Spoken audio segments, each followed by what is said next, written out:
Welcome back to our mini messages, and I'm continuing Genesis chapter 12. Let's just dive right in. If you haven't watched the previous ones, go back and check out the earlier ones so you've got all the context and everything and understand exactly what's happening.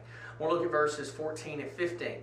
So Abraham has arrived in Egypt with Sarah. He is going to lie about who she is and say that she is his sister, not his wife. Look at verse 14. It says, "And sure enough, when Abraham arrived in Egypt, everyone noticed Sarah's beauty. When the palace officials saw her, they sang her praises to Pharaoh, their king, and Sarah was taken into his palace." So this is a really, really important thing. This is serious.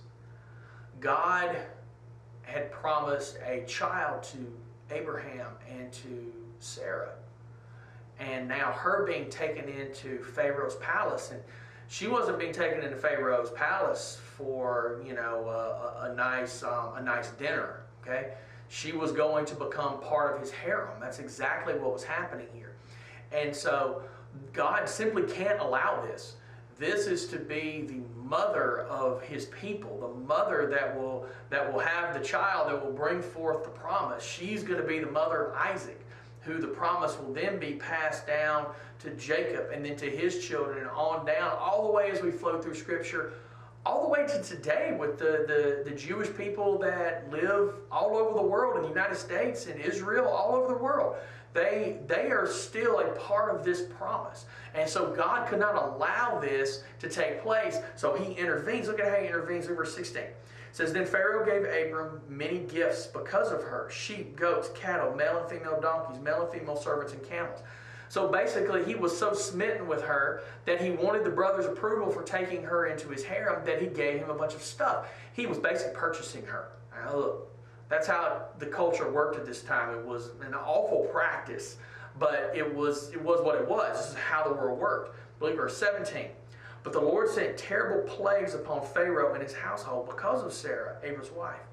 So Pharaoh summoned Abram and accused him sharply. 'What have you done to me?' he demanded. 'Why didn't you tell me she was your wife? Why did you say she is my sister and allow me to take her as my wife? Now then, here's your wife. Take her and get out of here.' And Pharaoh ordered some of his men to escort them, and he sent Abram out of the country along with his wife and all his possessions." So God stepped in. He stepped in and protected Sarah.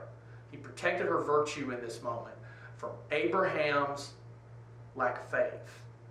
That's a really important thing for you to think about. Look, God's blessing on Abraham, God's promises to Abraham, they didn't go away just because he was disobedient. They didn't go away because of his sin. That's a really important thing for us to remember. God still loves us even in the midst of sin. Now that doesn't mean that God just glosses over sin and we don't deal with it. You will have consequences for the sin that you deal with and things that happen in your life. But here we are knowing that God's love for him did not cease. He was embarrassed. This had to be an embarrassing thing for him to deal with. A pagan king telling him to get out of the country. The pagan king seemed to be willing to listen to God more in this moment than Abraham did. But the promises didn't go away. When we struggle, our salvation doesn't leave us. When we hurt, when we make bad decisions, when we sin, it doesn't mean that God stops caring for us. He still does. His grace is that big. But we still deal with the consequences. You can trust God in the midst of whatever you're dealing with. Trust him from top to bottom, and he will provide. Look here, even in the middle of sin, he protected them. What a great statement for how faithful our God is. Have a blessed day, and we'll see you soon.